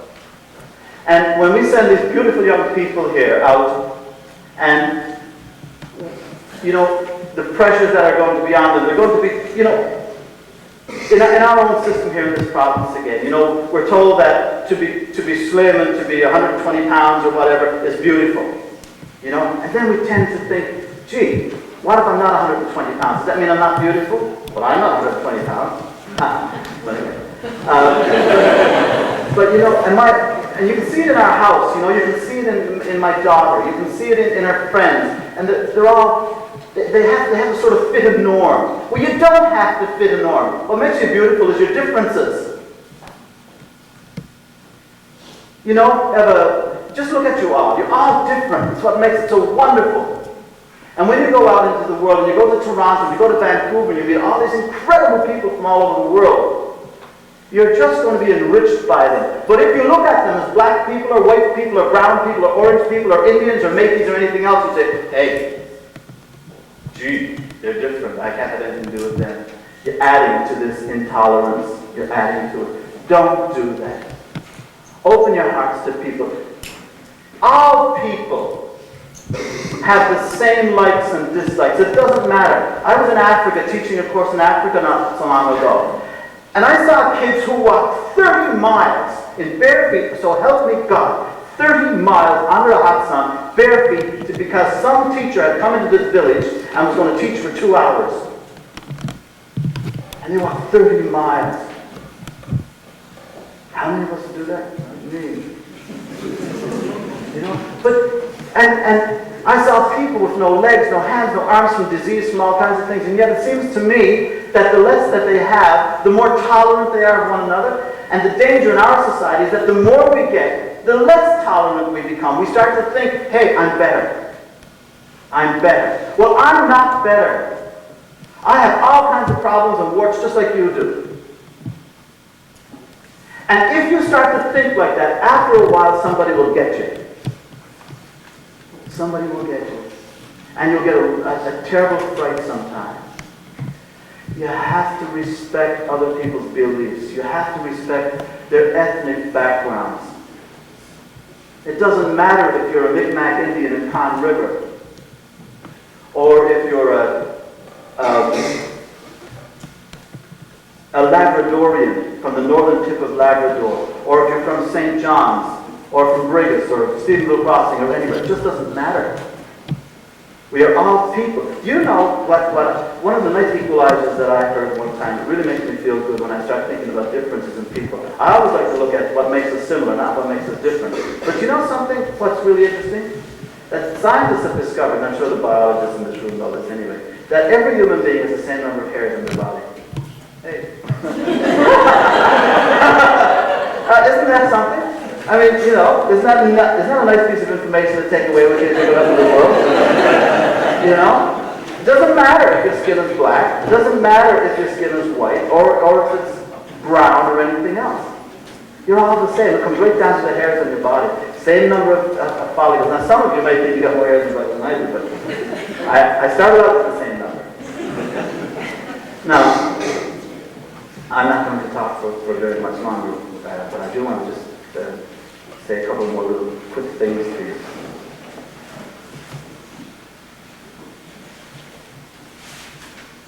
The lady that came up here and said, I'm glad, that I got a chance, that a woman got a chance to come up here and speak. I applaud her for that.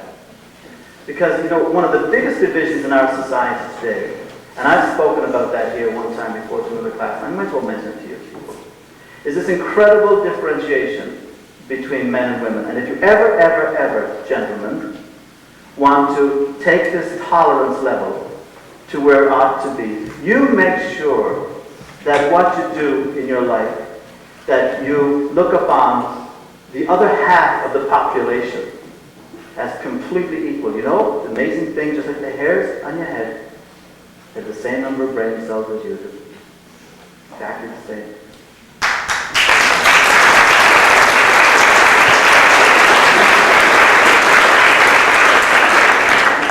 And in the future that you're going into, in the time that you're going into, you have absolutely no room in your life for sexism. You absolutely have no time. If you do, and women too, I'm going to say it to you as well, you have no time for sexism either. You've got a longer, harder battle. It's a steeper hill for you right now. It will be for the next 20 years. And then it'll plainly equal out after that. About 20 years, I figure. But the men, there's nothing special about being a man. A friend of mine told me a while ago that if you start off men and women in a physical marathon race, like the Boston Marathon or something, that for the first 5 miles, none of the women will be in the front. Okay, it'll be always men. The next 10 miles, it'll still be men, but some of the women will start to move up. The next 15 miles, more of the women will have moved up and a lot of the men will have dropped off. How far does the Boston Marathon go? I gotta get straight. Okay, stay with me. The figures don't matter, the principle matters. Okay. So the 25th mile, you still got a man out in front, but you got some more women coming up. But apparently, after about 35 or 40 miles, all the men are gone. And 4 or 5 or 6 or 8 women will have caught up. The bottom line is that the tougher guys, they outlast us. They live longer, they do harder things, and they're getting there. And they will, they will pass you by. So,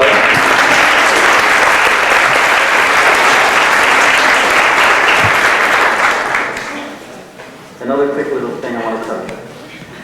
And why I started to think about this. This may bring a little emotional thought to your mind as well. Yesterday, as I came back up the bay from down around one of my circuits, I met a friend of mine. I dropped into this place and met a friend of mine. And she has this gorgeous, beautiful little baby girl. The little girl is about 2. She's absolutely beautiful. And every time I see this little girl, one of these young women like you are picking her up and cuddling her, and they're playing with her. Everybody loves this little kid. And I said to my friend, I said, gee, she's so beautiful. And she said, yeah, isn't she? And everybody loves her. And I said, you're really proud of her. And she said, did you know she's very sick? And I said, no, I didn't. She said, well, she's not really sick. She's in perfect health. But she suffers from something called genetic dwarfism. And I said, oh, and what's that? And she said, she'll never grow any more than, if she reaches 4 feet, that's as tall as she'll be. And she's perfect in every way. And I said, oh my goodness. How do you react when your friend tells you that? And I said, well, what does that mean? And she said, it doesn't mean anything to us. But she said, I am really scared. Do you know why I'm scared? I'm scared of her friends. You know that? She said, I'm scared of her friends. I'm scared that when she goes to school, that the rest of her friends will make fun of her, and that they will put her down, and she'll be smaller than the 4 feet that she is. And how often have we done that to one another? You have a friend who embarrasses you. You have a friend who stutters. You have a friend who's too big. You have a friend who's an embarrassment, not bright. You have a friend who's really mentally challenged. And you say, well, yeah, to a degree I'll go along, but I'm not going all the way with this person, They can't really be that close to me. This is, when we talk about the big thing of intolerance and racism and on the wars that are going on all over the world, forget those now. Now bring it back to yourself. Bring it back to your friends. That song that you sang is incredible. But don't forget that those people who are in wheelchairs, those people who have some incredible illness, those kids who are not exactly as smart as you are, who will never graduate from a high school program, they are very, very valuable people. You can never measure yourself in the full sense of worthiness until you understand those people.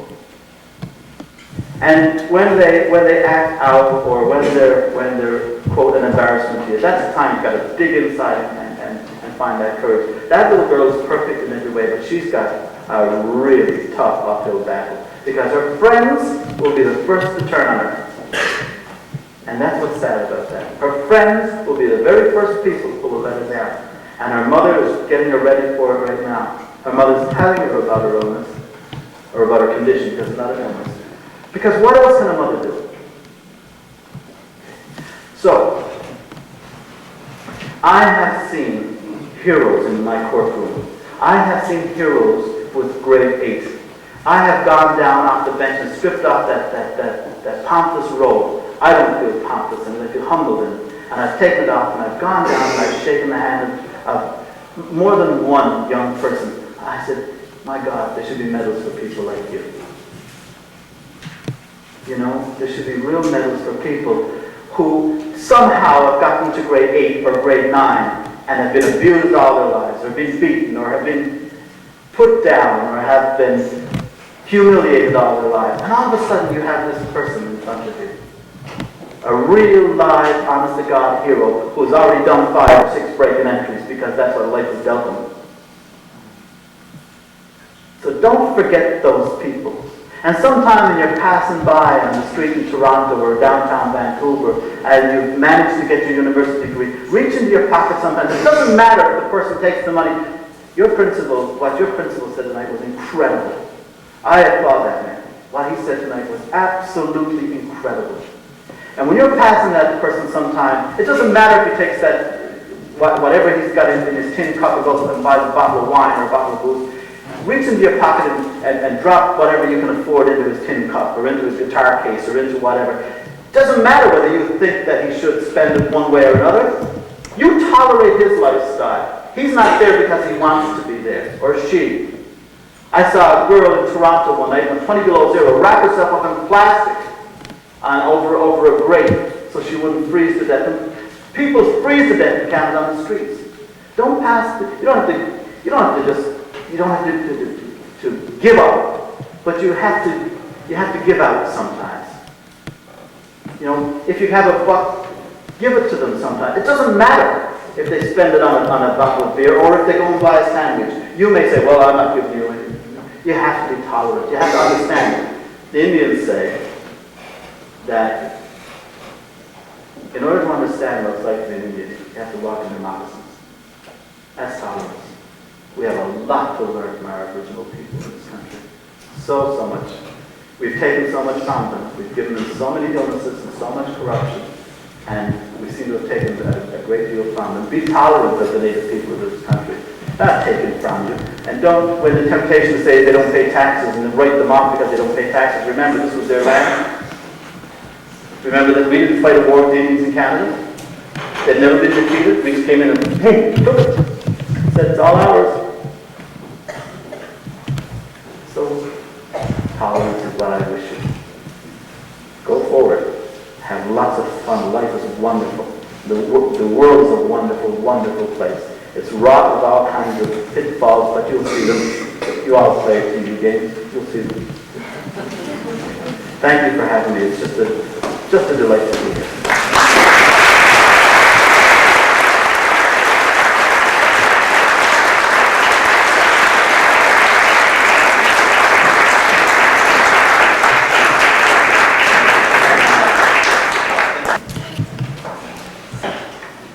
Mr. Pike, you're next. And I think you have probably one of the most pleasant chores here tonight. You get to introduce the student chosen by his peers to represent his class. Mr. Pike, perhaps we can leave the podium like this for him to speak. Madam Chairperson, Mr. White, members of the clergy, guests, fellow teachers, and grads of 96. Way to go, Steve.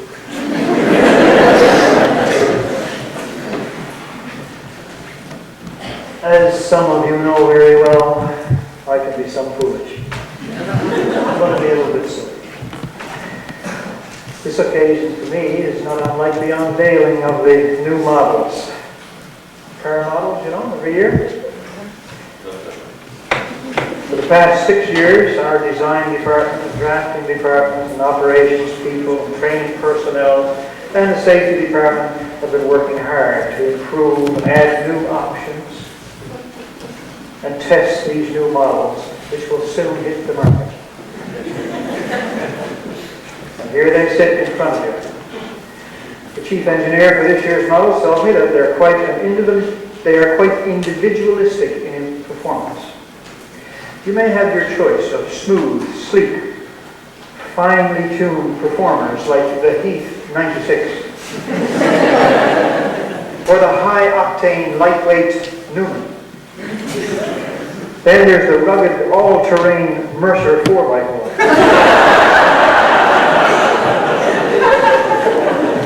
Or, of course, the high-performance, results guaranteed, leader of the pack, be bucked, take charge type. True, isn't it? Naturally, there are all kinds of sports models, not to mention your workhorse types, even 1 or 2 military specialists, for good measure. But my job is to unveil the prototype, the one that typifies this year's class.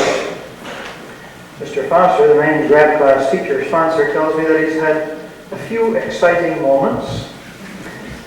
They speak their minds freely, frequently, and forcefully.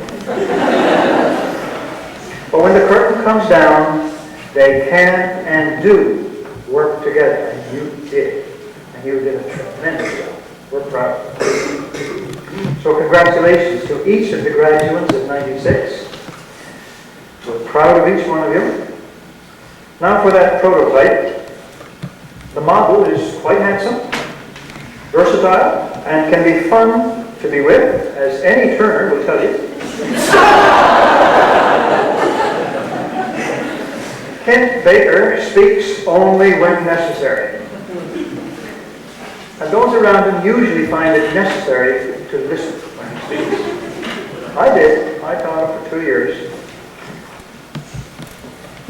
He has been granted this honor by his classmates through a vote. It was a free vote, too, I understand. And it's a well-deserved honor.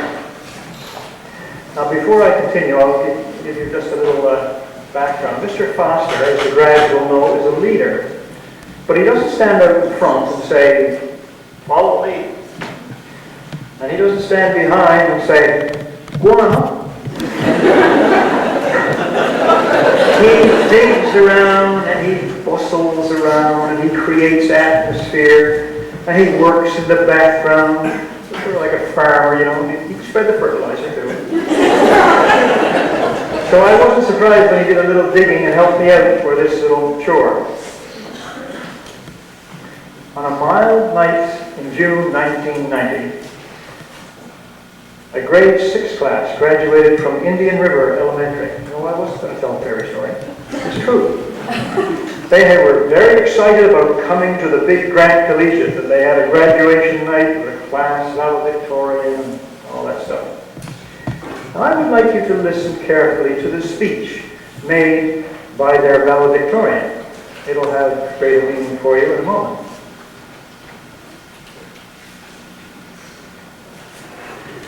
Good evening, fellow students and teachers.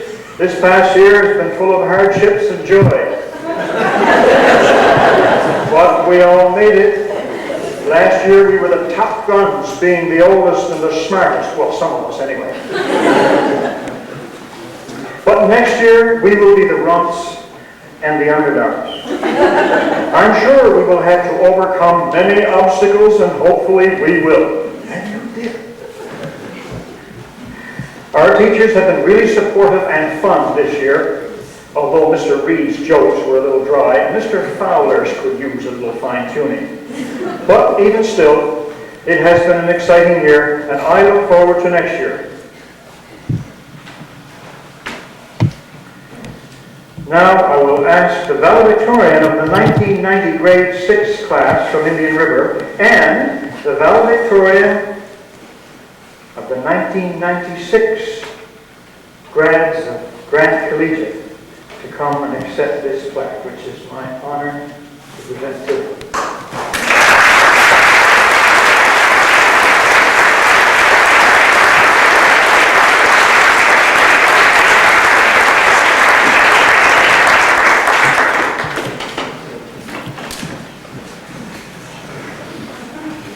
Guests, references, parents, teachers, friends, and fellow graduates, good evening. 13 long, incredibly long years we've anticipated this night. Tonight, we graduate from high school. Sometimes it seems as if it would never come, and yet here it is. From primary school to high school, we've grown and matured together into young adults you see before you on the stage. Although it can be argued that some of us have matured more than others, we've all grown a fair bit. We learned a lot about life, from our ABCs to riding bicycles, finding out that it's just plain rude to interrupt other people when they're speaking, even though Mr. MacDonald reminds us of this from time to time. People who deserve thanks for all the love over the years are our parents and our teachers, who stood by us through all the good times as well as the bad. Without their constant support and guidance, who knows where we'd be. Sometimes it must have been hard for them to look past the things we've done and carry on raising us right, but they did, and I for one think they've taught us well. Over the years we've been together, new faces have been both added to and subtracted from our class. We've gained friends as well as lost them. Although it's been a bumpy road full of good times and bad, we stuck with it and worked hard when it was easier to walk away. All this to get where we are today, graduation. It may seem like we've been going forever, yet our trip is just beginning. There are bound to be many more years of good times and bad. Let's pause for a moment and look back over our lives together so far. It all started in kindergarten and primary school, way back when the boys were icky and girls had cooties. we first came together as a class in Mrs. Vanessa and immediately developed in session with big red shoes. Climbing inside the shoe, looking into the falling into it. I myself had my first romance in the shoe, kissing Monica. Apparently she was not impressed that she responded by touching me with the nose. At least this is what I'm told. My memory is still a little fuzzy. We also have several classmates who possess a pure, unexplained talent for hairstyling, named Luke and Sarah. Back in grade 1, the parents received a shock when they came home with wonderful new haircuts, as soon as they got hold of some scissors and cut each other's hair. Imagine their delight as that first lock of hair fell to the ground. I can hear their laughter now. Then we moved on to elementary school, and our first taste of real power. Before we knew it, we were in grade 6 and everybody looked up to us. Is that cool or what? First time in our lives we felt like we were big guns, or this feeling was short-lived. The following year, we hit grade 7, and were literally cut down to size. That year, we began a difficult battle to avoid being stepped on with giant people who stormed through the halls. I think we all felt some anxiety that first day, except maybe for Kenneth, who was always now we find ourselves at the top of the hill once again, looking forward to see what tomorrow may bring. I believe that our class is the most dynamic to ever graduate from Grad. By this, I mean that each individual is unique, and yet we all seem to complement each other when we look at the group as a whole. We have the mischievous one, named James Taylor, who always seemed to be in the middle of everything that went on behind teacher's back. One day, he found himself in elementary school. It seemed young Jamie was seated below an aerial, and what did he have in his hands but a rubber band and a pencil. This could make for some real fun, was the thought, as he loaded the pencil, true archer style, and fired it straight up in the air. What resulted sure the most funny for us, for his efforts were rewarded. About 20 years of black dust, so he crowds up turned and expected things. The war for inquisitiveness goes a little bit of cat. His what ifs and probing questions kept their teachers on their toes in 5th grade. He's famous for speaking up in the middle of any class with words like, if you sent me to the office and it blows up, could that be considered negligence? We have among us the intellectual, who holds in his power and infinite abilities was trivia. One day in lit class,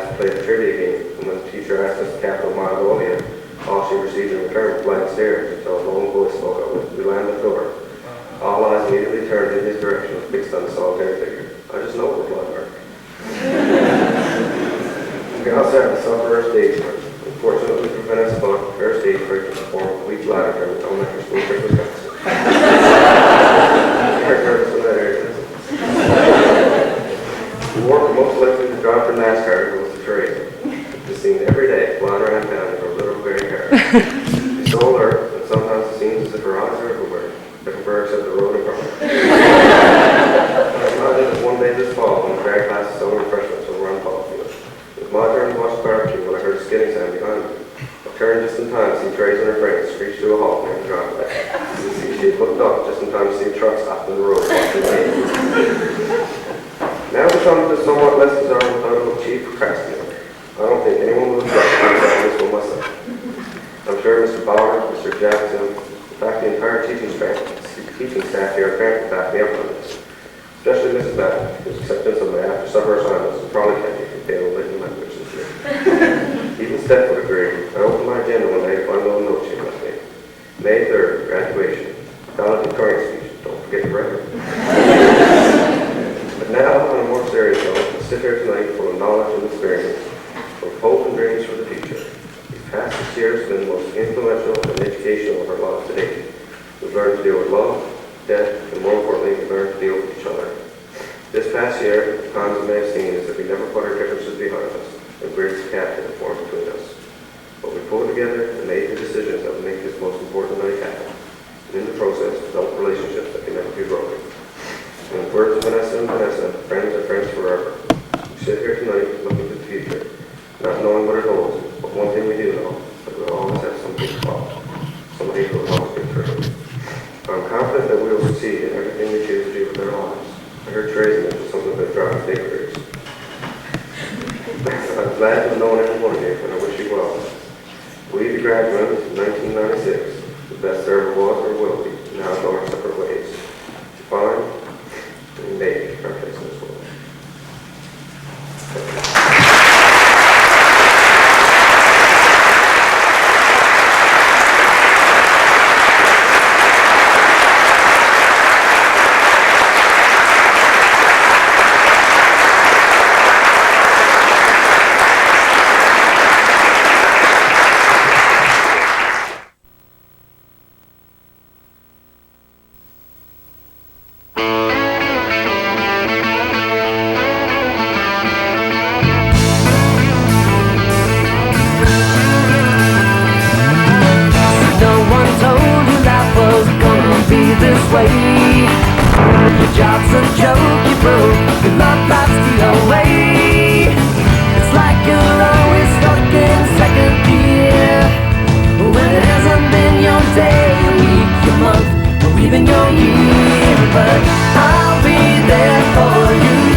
When it hasn't been your day, your week, your month,